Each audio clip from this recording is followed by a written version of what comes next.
Good morning. Welcome to Walking Boxing. It is Tuesday, June the 24th, 2025. And great night of talking boxing last night.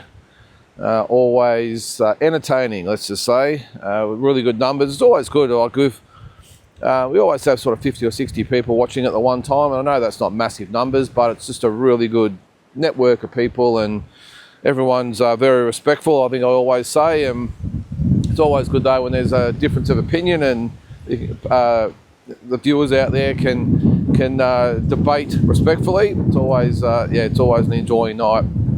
Last night was pretty much dominated by Canelo, Crawford, and just trying to think who else there was. That was probably the main topic of the night. And a bit going on with that at the moment as well. But on to what happened on this day. And this is just a nice, easy one for me today, because actually I'll bring it up. But the main one is, if I can, where is it? No, it's just one thing, a big thing today. And that is Jeff Harding in 1989 came back from the dead and had his Rocky moment when he knocked out Dennis Andrews in the 12th round to become the WBC 175-pound champion, or light heavyweight champion.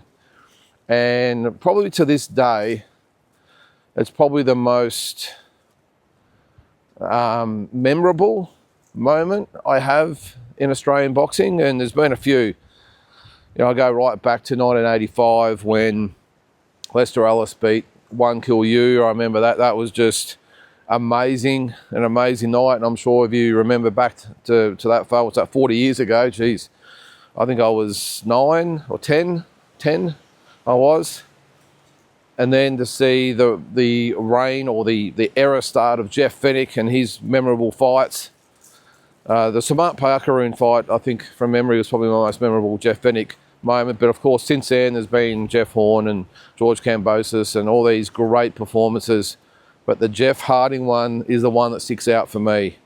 It was on a Sunday, sort of mid-morning, as they usually are. It was from Atlantic City, New Jersey, at the Trump Plaza.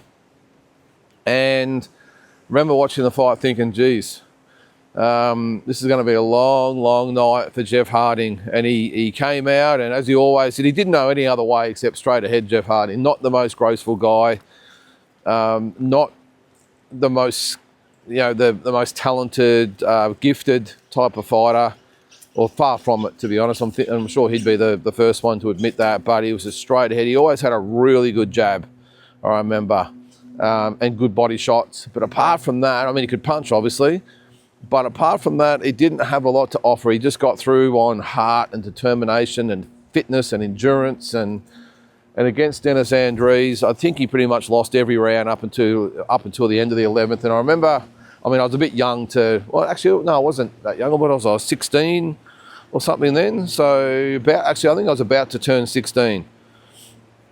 And just going back to that Lester Ellis one, I must have been about 11, I reckon. But anyway, we'll move on. But yeah, I was 15, about to turn 16. So I was sort of in the midst of really getting involved in boxing and just obsessed by it, and especially Aussie boxing, obviously. And I remember thinking as the fight went on, geez, as he was losing rounds, he was getting busted up, he was bleeding, he was getting hammered by Dennis Andrews, who was a very, very tough type of guy. He'd fought Thomas Hearns, I think, a couple of years earlier and been stopped. He put up a really good performance in that, and under the tutelage of Emmanuel Stewart, had really improved a lot. And yeah, he was giving our man, a hiding, I suppose, is probably the best way to describe it. But he held tough, did Jeff Harding. And the one thing that was being noticed as well was that Andrews was starting to feel the pace. After about the 9th or 10th round, you could see that he was like, what the hell do I have to hit this guy with to get him out of there? And he was starting to feel the effects of the body shots. He was starting to just tire just a little bit, you could see. Come here, Dale. Come here, bud. He's just discovered a bush or something there. And, oh, come here, buddy. Come here. Morning, how you doing? Yeah, little yappers.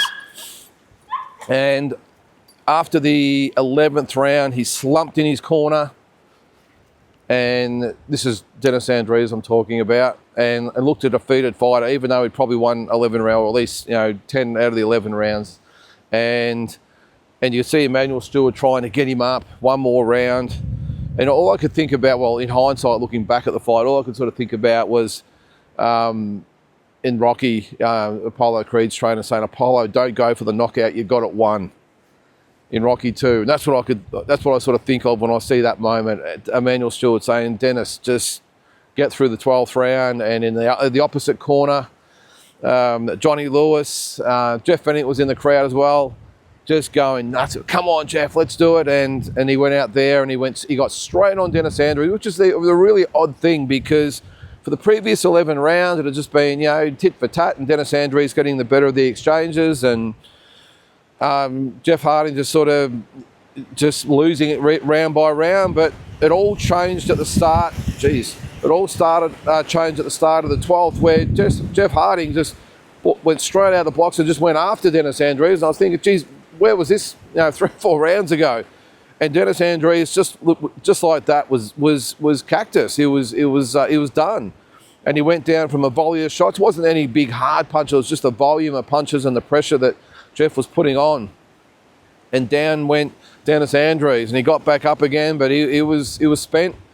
And Jeff Harding with blood running down his face, still looked fresh though as far as his physical state was though. He still looked ready and willing to throw down, but he had blood everywhere, and it truly was a Rocky moment. And he went after Dennis Andrews again, and that was it. The referee waved it off. I'm not sure if he went down a second time, but whatever it was, the referee waved it off, and Jeff Harding, he was lifted up by the cornerman. I remember Jeff Fennick going absolutely nuts.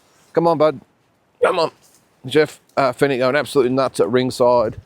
And it was, and I was going nuts in the living room.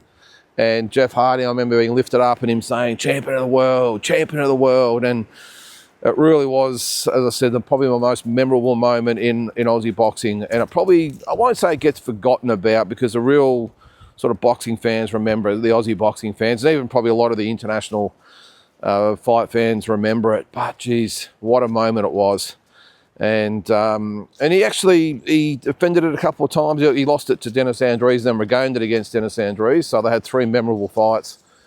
But it ended up losing. I think his last fight was against Mike McCallum, the late great now, Mike McCallum.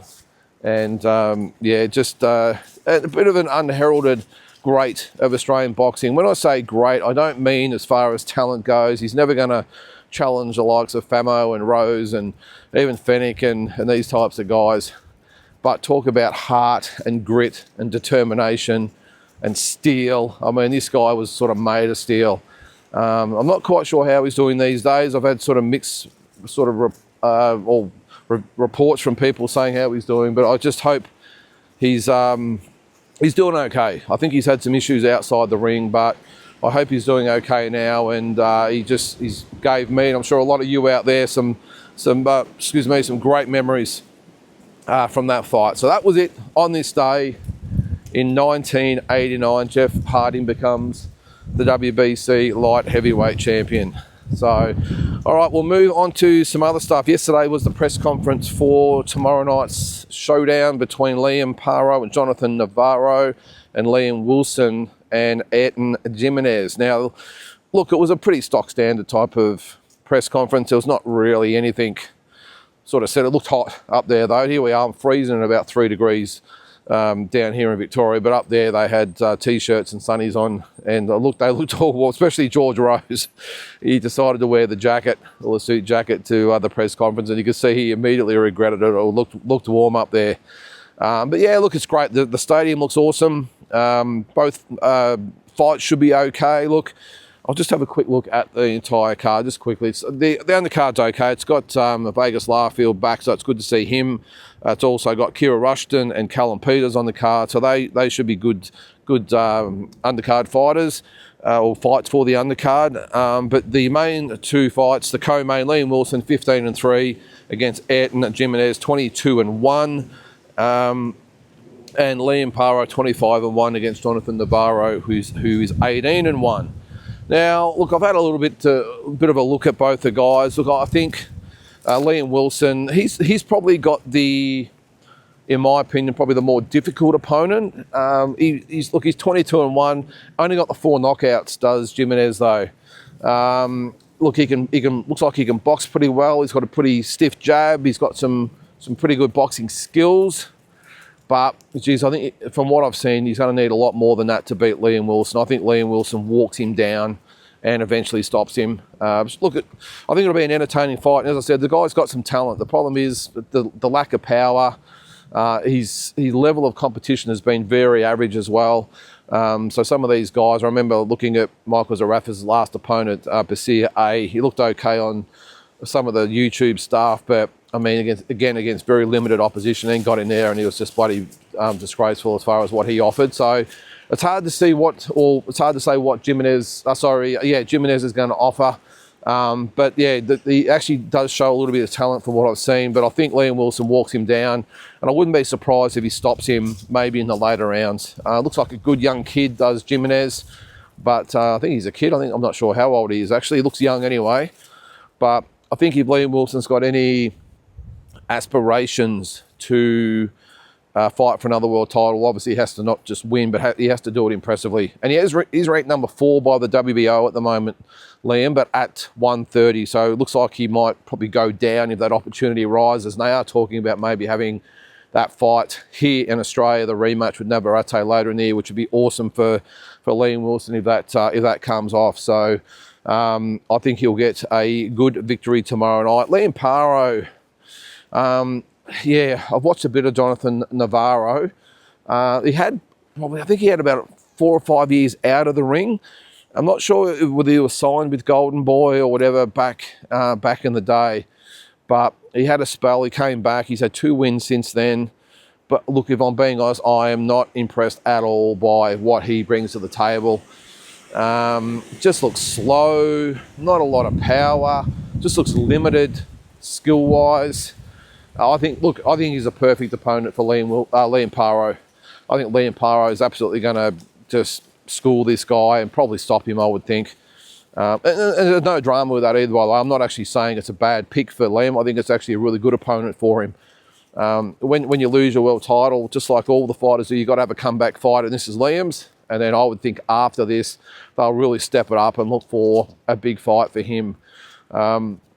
But I don't think Navarro, probably, look, what this reminds me of is just what they did with Tim Tszyu. Bringing out Joey Spencer, got a little bit of a name, a little bit of a following, although Navarro, I suppose, maybe doesn't, but the same sort of thing. Like, he's a known type of fighter. He's going to give, well, we thought Spencer would give a good account of himself, didn't we? But that's what it reminds me of. He's been bought out. He's got a little bit of cred, but he'll be no match for Liam Paro, and Liam Paro stops him, I think, pretty conclusively. So we'll see. I mean, he's only had the 1 loss, but I'm sure he'll come to entertain. But I just don't think No Limit would throw Liam Paro in for his first fight with the company with someone that's a real threat. So from what I've seen anyway online, yeah, I think this is a pretty easy sort of night for Liam Paro. But again, I'm not stressed about it at all. You have to have a comeback fight when you lose your title. So this will be the fight that will relaunch Liam Paro. And look, if he doesn't get a big fight next, then maybe they might look at George Kambosos, who knows. But yeah, I think it's free on Fox. Probably the best No Limit on Fox they've done. I think to have both Liams on the card. Yeah, I really think it's look. I know there's probably been a little bit of feedback about the lack of maybe quality fights on the undercard, but guys, it's free. You know, there's only so much money to go around. If it was a pay-per-view, I'm sure they would stack the card a little bit more, but the fact it's free, these fights wouldn't be overly cheap either to bring out Navarro and Jimenez. So I got no dramas with it. I'll be watching. Not so sure we'll get a big crowd at the pub, but either way, I'll be there watching and, yeah, making the most of it. But, yeah, credit to No Limit for taking the show up to Cairns. and apparently it's going to be the first of a bit of a foray into far north Queensland, especially if they get the Liam Wilson and Navarrete fight. Looks like they're going to take that up there too, I think. Maybe I've got my wires crossed. Maybe it's Liam Parra they're looking at taking a world title fight up there, and Liam Wilson probably fighting somewhere in Queensland. But anyway, that is the state of play. Now, a little bit of other news. I did see they had an interview with Turki Alalshikh, and there was a couple of things that sort of stood out to me. He was asked about a couple of things. First of all was the undercard. They're looking at the big babies, Jarrell Miller and Jared Anderson, to be on the card. That's going to be one of the 4 fights on the main card. So there'll be 4 fights on the main card, and I think looking at 6 fights on the undercard. That will be apparently, what's it say here? 6 just on the prelim card, and then 4 on the main card. And then I think the UFC finishes just before the main 4 fights start on the card. What else have we got there? He's looking for a November card. He's looking for maybe Virgil Ortiz and Boots Ennis, which would be great. He's looking for Lawrence Piccoli against Moses Otama, which would be, I suppose, entertaining. William Zepeda against Andy Cruz. Zepeda's got to get past Stevenson first, though, of course. And then in December, they're looking at Naoya Inoue against Picasso. What else have they got there? And then in February, Canelo and probably either Shiraz or Eubank. I think it'll be Eubank. Although Eubank's fighting Conor Benn again in September. So, yeah, it's about 5 months, so it's doable. Shiraz, of course, is fighting next month, so that's the next thing. The performance incentive, so the knockout, yeah, I'm not a big fan of that, but apparently it's going to be a thing going forward, the bonus. What else? It did say here, look, I just don't think Turkey, in some respects, has got a full understanding of the sport, by the way, of these boxers. What did he say here? Bonus, and who doesn't deliver for us, escaping and running all the way without any tactics, we will miss them. So pretty much saying, if you don't stand and fight, you're not going to be on our cards, which I don't like. As I've said before, there's a major difference between, just get this off there, there's a major difference between boxing and running. Now, I agree the Williams Schools of the world should be banned forever and said, see you later. But I still admire the Devin Haney's and Shakur Stevenson. Yeah, I'm probably not going to go out of my way to watch their fights, but at the end of the day, that's who they are. They are pure boxers. Now, I probably agree that in his last fight, Haney did run, but I don't think he ran against Ryan Garcia. I thought he fought okay against Ryan Garcia, and against who was it, Ramirez? Yeah, that was probably when he ran. So look, maybe it was just a one-off for him. I don't know, but I just don't like to calling them runners and was it the Tom and Jerry effect and all this sort of stuff. I think he's got to educate himself a bit more on that, about what exactly is a runner and what is a boxer. And I don't want to see fighters like Haney and Shakur Stevenson and these types of guys pretty much outlawed from the cards because they decide to box. But anyway, everyone's got their own opinion. And then what else have we got there? Just looking through his interview there. They're going to do, this will be interesting, Crawford, Canelo, they're going to do 4 sets of 2 seats. Special access to the fighters, and obviously you're going to be the best seats in the house, between $500 and $1 million for those seats. Can you believe that? But the good thing is they're going to split the money between the charity and also the fighters as well. So, and he did actually leave the door open to working with Tank Davis as well, who's remained very, very loyal to Al Heyman and said he doesn't want to work with Turki Alalshikh. He's going to stay with Al Heyman. So a few things there anyway from Turki Alalshikh. Some of them I like, some of them I don't really like.